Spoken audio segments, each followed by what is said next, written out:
So as we usher in the 7th administration, the ANC's Thoko Didiza has been elected as the Speaker of Parliament and Democratic Alliance's Annelie Lotriet elected as her deputy. Didiza was nominated for the position alongside Veronica Mente from the EFF during the first sitting of Parliament at the Cape Town International Convention Centre on Friday. But let's bring in the newly elected National Assembly Speaker to reflect on her appointment and her duties ahead. Madam Speaker, good morning to you. I think a good place to start is to say congratulations. And how are you feeling about this election to this very important post? Good morning, Annelie and your listeners. Indeed, it's a good morning today. My reflection, really, I must say, firstly, I'm humbled that the ANC has put my name forward, which was then supported by a number of parties. And I've seen some of the, congratulatory messages coming from a wide, constituencies of society who are wishing me well, appreciating that the task ahead is not going to be easy, but we trust that working with members of parliament, we will be able to make the 7th administration to run very well as expected. Yeah, I mean, there's going to be so many expectations for the road ahead for you because you've got quite a responsibility on you. But did you know going into that first sitting that this was something that was coming? Certainly as well, the election of your deputy, which some have said, is interesting because it's making history for the first time in our democratic dispensation since 1994, or since the first administration, rather. A deputy speaker from the opposition. So were you aware of what was going to unfold going into that first sitting? Well, thank you very much. Obviously, each one of us, I'm sure our parties had already indicated to us that this is the nominations that they were going to make. But as you appreciate that the current situation that we find ourselves in a country is that there is no outright winner in terms of the election. Yes, my party, the ANC, received the majority of the votes, but not the kind of margins which would have put us in a situation where we can go it alone. It has been for that reason that the National Executive Committee of the ANC correctly decided that this situation demands us as parties to work and collaborate together in ensuring that what South Africans want or demand of us is actually done. Yeah. And part of the responsibility that you have now is to keep a cordial National Assembly. I mean, that's for your predecessors, that has not been an easy task. I mean, you obviously have to contend with disruptions. One wonders if that's going to be a feature in the National Assembly moving forward, where the EFF, for instance, might be concerned. But what do you make then of even the role of the MK party coming into the National Assembly? I mean, that first sitting, they weren't in the room. They've subsequently said that they will be in the room. But former President Jacob Zuma making it very clear that once they do come into the National Assembly, they will be raising their complaints around how the selection was run. And they believe still that the selection was rigged. And they will be raising that in the National Assembly. How are you going to deal with that? Well, thank you very much, Naledi. One of the things that we must appreciate is the strategic importance of the National Assembly and the National Council of Provinces, the two houses that make our parliament. They are the legislative arm of our government. As you know, that you've got the executive, the legislature, as well as the judiciary. And the role of the legislature is really to make sure that we craft legislation or other laws that will make our country function, which creates a framework in terms of the architecture of our constitution on what rule they must be able to govern the country in respective sectors. Secondly, the role of parliament is to give oversight, to make sure that what our executive is committed or has committed itself to do, the resources that it has been given is actually gone to what it is supposed to go for.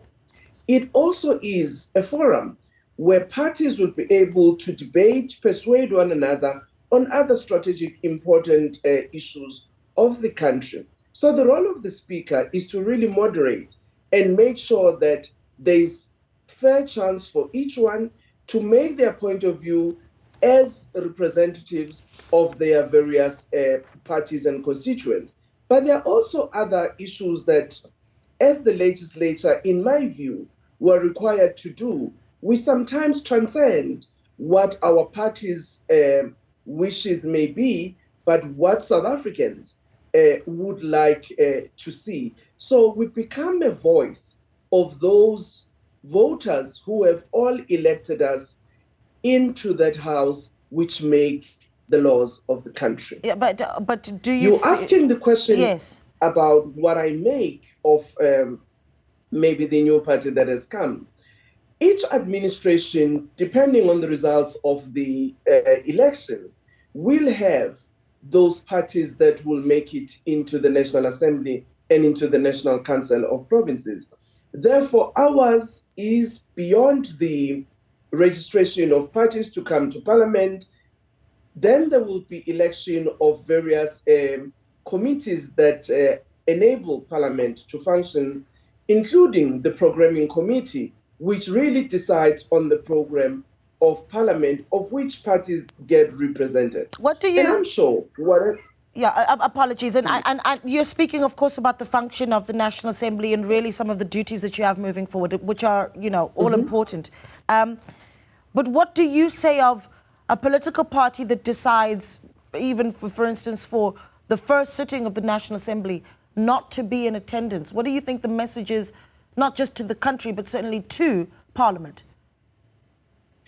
Well, I must say that we went into this first sitting of the National Assembly knowing the position of the MK party, which had indicated that it would not attend the first sitting. Well, that's the decision of the party. But you would know that once the elections have taken place, the list of parties that go to Parliament has been gazetted. Those people are members. But in order to enable them to undertake their tasks, they have to be sworn in and take an oath, or an oath of affirmation, which commits themselves on what they need to do for the country as the respective members of Parliament. They have now indicated publicly, as you know, that they would be coming in Parliament. Our responsibility is to facilitate working with the Chief Justice. They are swearing in so that they can take up their roles as members of Parliament. Okay, because you yourself as the Speaker have also been cited as one of the respondents in their court papers to the Electoral Court. So do you suspect that as Speaker of the National Assembly, you've got a long court process ahead of you with the MK party? Well, we will look at the papers of the MK party, and obviously we will get legal advice on how to respond on those. But what I'm happy about is that they've decided that despite the concerns that might be having with respect to the elections process, they have decided to take their parties and participate as expected by the voters who voted them. Okay. Your deputy is Annelie Lotriet. Have you started talking, planning, really, I suppose, getting ready to run the National Assembly? What do those conversations look like? Any bottlenecks in those discussions? No, there are no bottlenecks. Both of us are members of Parliament, and we've been also members of Parliament in the 6th administration. We fully understand the responsibilities that we have in terms of the Speaker and the Deputy Speaker in the functioning of Parliament. Yes, we have met. We've also met with the Secretary of Parliament and the Secretary of the National Assembly and the Secretary of the NCOP, including the Chairperson of the NCOP, in order for us to work out the program going forward. As I say, our immediate task is to ensure that those members who were not sworn in last week, they are sworn in. Secondly, the Rules Committee must sit so that in terms of their responsibility, they constitute the committees of Parliament. It would therefore be followed by the Programming Committee that would work on the program of Parliament from now going forward. you would appreciate that when we went to the elections, there were no budget debates. So one of those important tasks that we have to do is the revival of the budget so that the various members of executive who will be allocated will then share with Parliament how they are going to utilize the resources that have been given to their ministries and departments in order to undertake their tasks. So we have a good program already going forward. Okay, one of the things that happened with your election was that the Patriotic Alliance's leader, Gayton McKenzie, has come out and said that his party voted for you to become Speaker. And, of course, now they've joined this government of national unity. The Democratic Alliance haven't come out, at least Helen Zille anyway, haven't come out and said, well, Clause 24 said the ANC needed to consult with the members of the GNU on who else enters the GNU. When the Patriotic Alliance voted for you to be Speaker of the National Assembly, was there already talks that they'd be part of this government, and how do you intend to deal with that? Well, let me say, firstly, voting is secret. You saw that it was a secret ballot, so I wouldn't actually know who among the parties voted for me or not voted for me. But also, they were voting for the Speaker of the National Assembly, in their view, whom they think will be able and capable to actually run the affairs of the National Assembly, working with the deputy and the team. And that's the function of the Speaker. And with regard to the issues that you have raised, where there might have been statements made both by the DA as well as the Patriotic Alliance, there are structures in terms of the those negotiations, and I'm sure the various parties would be able to iron out whatever misunderstanding in terms of the statement of intent and how they would like to go forward. But you will appreciate the ANC from the beginning, after it took a decision to form a government of national unity, it indicated that they would be speaking to all the parties that have been elected and invite them to serve in the government of national unity. Okay, let's have a reflective conversation now, if you will, Madam Speaker. You now become Speaker of the National Assembly after leaving the Department of Agriculture, Land Reform and Rural Development. I mean, hits and misses in your time at Land Reform, particularly as we enter this new government of national unity, where land is going to be, certainly land reform is going to be a really big negotiation point. I mean, what do you leave that behind with? Food from Zanzi.co.za wrote that Dr. Ivan Meyer of the Democratic Alliance is tipped to take over your former department. Is that true? Do you know anything about that? And what do you make of your legacy as the Minister of Agriculture, Land Reform as well? Firstly, I think it is important for South Africans to know that the appointment of the members of the executive, in terms of our constitution, is the prerogative of the president. And in so doing, the president will reflect on the caliber of individuals that he would like to invite to serve with him in cabinet in order to execute the task of government.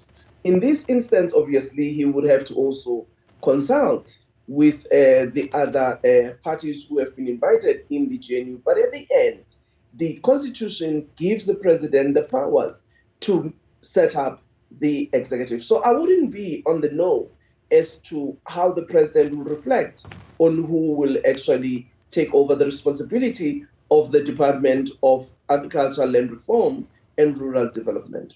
I must say that during my tenure, and it's important to appreciate that in the course of the 5 years, firstly, you build from what you have found, because it's not like there hasn't been any government, nor there hasn't been any programs that are running. So within your tenure, you also make your contributions on how you can actually make it better for our society. With respect to land reform, in my view, there is still a lot of work that has to be done in the conclusion of the land claims that were lodged in 1998. Secondly, it's also important for the executive together with the legislature to decide on how they take forward the decision that was made by the courts in respect of the reopening of claims that was done in 2016, so that there can be clarity among the members of society who had actually lodged those claims, how they will be dealt with going forward. But with respect to agriculture, I must also say, okay, maybe lastly on land reform, one of the things that we have done is to facilitate for those people who were leasing government land for purposes of farming.